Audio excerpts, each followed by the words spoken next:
Hey guys, welcome back to my channel. So finally जिसका सबको इंतजार था as a cricket lover, as a cricket analyst और as a cricket fan who are passionate about cricket, everybody was waiting कि कब cricket start होगा, क्या cricket possible हो पाएगा। लेकिन thanks to England cricket team and England cricket board and thanks to West Indies cricket board and team, जिन्होंने ये initiative लिया, जो ब्रेव थे कि सामने आए और कहा नहीं, अब क्रिकेट को स्टार्ट करना ज़रूरी है। And everybody was ईगरली waiting for and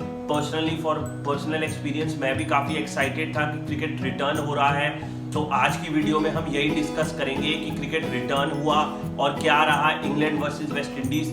first test match का हाल।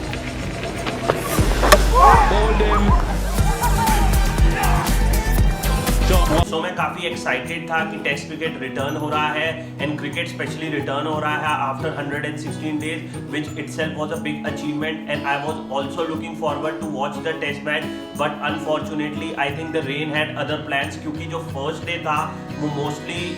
रेन ने वॉश आउट कर दिया था और सिर्फ फर्स्ट डे के अंदर 17 ओवर्स ही पॉसिबल हो पाए थे। तो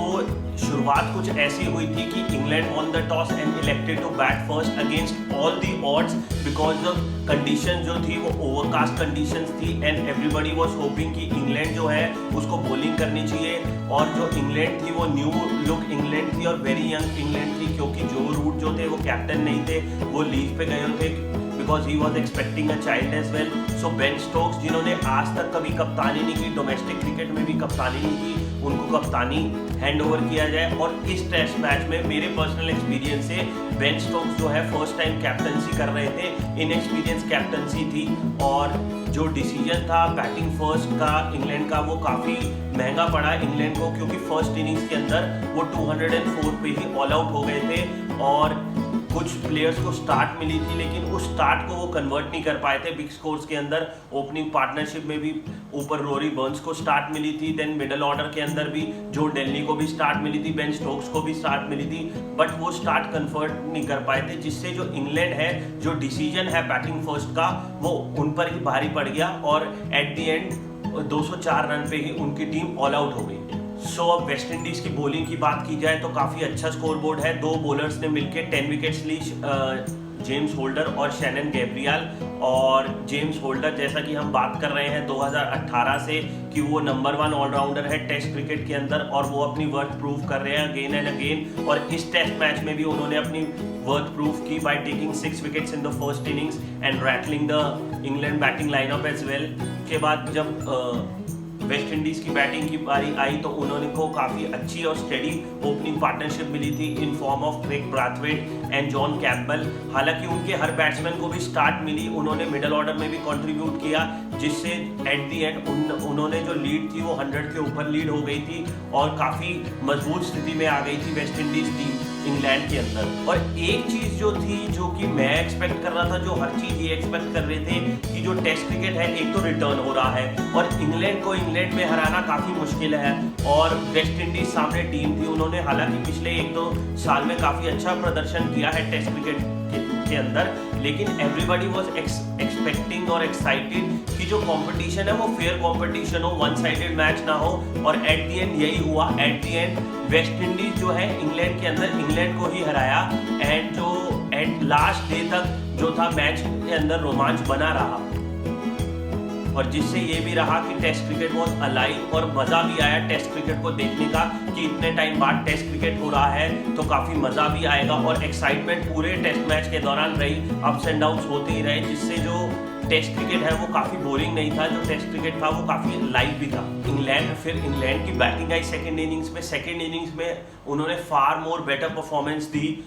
313 रन स्कोर किए सेकेंड इनिंग्स में, जो कि उनके फर्स्ट इनिंग्स में। बट वही जो था ना, इनएक्सपीरियंस बैटिंग लाइनअप हमें फिर से दिखा कि ऊपर ओपनिंग पार्टनरशिप को स्टार्स मिली, क्योंकि इंग्लैंड जो स्ट्रगल कर रही है इस टाइम इसलिए स्ट्रगल कर रही है कि अगर हम टॉप ऑर्डर से मिडल ऑर्डर या लोअर ऑर्डर को देखते जाए तो सबको स्टार्ट मिल रही है, बट वो स्टार्ट कन्वर्ट नहीं कर पा रहे। और अगर आपको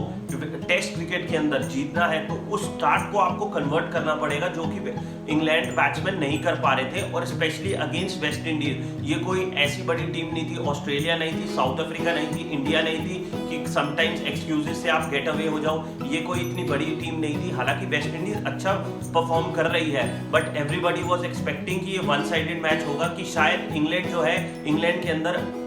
जीत जाए और वेस्ट इंडीज को आराम से हरा जाए। रादर जो रिजल्ट था वो ऑपोजिट था, इसलिए जो टेस्ट क्रिकेट था ना वो काफी एक्साइटिंग भी था। इंग्लैंड फेस कर रहा है, प्रॉब्लम्स फेस कर रहा है लोअर मिडल ऑर्डर और टॉप ऑर्डर, क्योंकि जो जॉस बटलर है वो लास्ट 12 मंथ्स के अंदर परफॉर्म इतना अच्छा नहीं कर पा रहे जिस हिसाब से उसके एक्सपेक्टेशंस थी। और यहाँ पे 2 विकेट कीपर बैट्समैन है जो रोटेट होते रहते हैं, कभी जॉस बटलर आते हैं, कभी जॉनी बेस्टो आते हैं। वो अपनी साइड, अपने जो प्लेस है ना साइड के अंदर, वो फिक्स नहीं कर पाए हैं हियर एंड देयर, क्योंकि 3-4 इनिंग्स में वो अच्छा नहीं करते, फिर एक इनिंग्स आती है जिसमें अच्छा कर देते हैं। तो वो कंसिस्टेंसी जो लेवल है ना वो इंग्लैंड स्ट्रगल कर रही है अपना लोअर मिडल ऑर्डर के फॉर्म में। और उसके बाद जो है मिडल ऑर्डर जो डेलनी, क्योंकि मुझे पूरी इंग्लैंड बैटिंग लाइनअप में 2 ही बैट्समैन जो है वो साउथ टेक्निक बैट्समैन लगे थे, जो कि थे जैक क्रॉली और जो डेलनी। बट जो डेलनी क्या प्रॉब्लम क्या फेस कर रहे हैं, वो हर बार डिफिकल्ट मैच से तो गुजर जाते हैं, हर बार जो बॉलिंग है, स्विंगिंग कंडीशंस है, उससे तो वो गुजर जाते हैं, लेकिन जब इजी पीरियड आ जाता है ना तो वो अपनी विकेट को थ्रो कर देते हैं। और जो मुझे ऐसा लग रहा है कि जो डेलनी अगले टेस्ट मैच में बाहर जाएंगे और जो रूट अंदर आएंगे, पहले मैं एक्सपेक्ट कर रहा था फर्स्ट इनिंग्स में कि जैक क्रॉली जाएंगे, बट उन्होंने काफी अच्छी बैटिंग की, सेकंड इनिंग्स में 77 रन स्कोर किए। तो जिस हिसाब से मुझे ये लग रहा है कि जो डेलनी को बैटिंग बाहर बैठना पड़ेगा, और सिलेक्टर्स भी यही कह रहे हैं, कमेंटेटर इंग्लैंड के यही कह रहे हैं कि जो डेलनी को हमने काफी चांसेस दे दिए हैं, अब उनका टाइम है कि बाहर बैठने का। उसके बाद जब इंग्लैंड ऑल आउट हुई 313 के अंदर, तो जो वेस्ट इंडीज को था काफी बड़ा टारगेट सेट नहीं हुआ था, सिर्फ 200 का टारगेट सेट हुआ था, और सबको यही लग रहा था उस टाइम चांसेस जो थे वेस्ट इंडीज के ही थे कि वेस्ट इंडीज जीतेगी। बट जो टर्न अराउंड हुआ ना जोफ्रा आर्चर की फॉर्म में, वो काफी अच्छा टर्न अराउंड हुआ, क्योंकि न्यू बॉल से जोफ्रा आर्चर ने 5 ओवर किए और 3 विकेट्स ले ली थी अपफ्रंट, जो एक टाइम पे वेस्ट इंडीज जो है 30 for 3 हो गई थी। और उस टाइम ऐसा लग रहा था कि शायद एक % का चांस है कि इंग्लैंड जीत जाए, but still I was banking West Indies, क्योंकि वेस्ट इंडीज के पास जेम्स होल्डर थे आने को, रॉस्टन चेज भी काफी अच्छा परफॉर्म कर रहे थे, ब्लैकवुड भी थे, क्योंकि ब्लैकवुड के साथ हमारे पास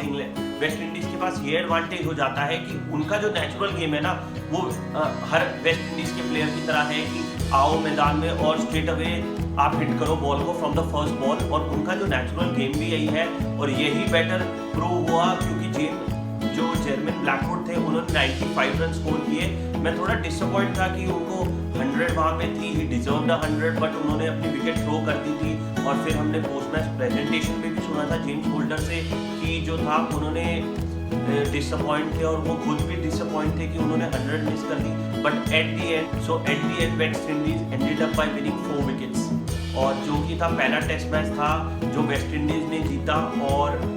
काफी एक्साइटेड टेस्ट मैच था। ब्लो जो मुझे हुआ, आपने मार्क वुड को सिलेक्ट किया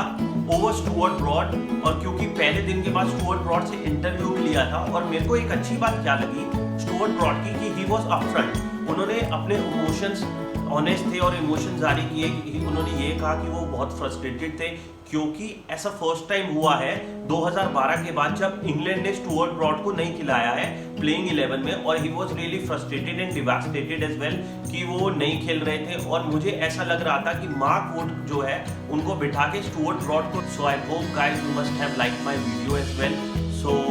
मैं जैसे कि आप सबको कहता रहता हूँ हर वीडियो के एंड में कि सब्सक्राइब करो, क्योंकि I am a new YouTuber और ये मेरे लिए बिगनिंग है, और मेरे लिए काफ़ी इम्पैक्ट होगा अगर आप ज़्यादा से ज़्यादा शेयर करेंगे, मेरी वीडियोस को लाइक करेंगे। और मैं ये भी कहता हूँ जो चीज़ आपको नहीं पसंद आई वो आप मुझे कमेंट सेक्शन में भी बोल सकते हैं, और आपको पसंद आ रही होगी। And keep watching my videos and keep supporting me as well. So thank you guys for watching my YouTube channel.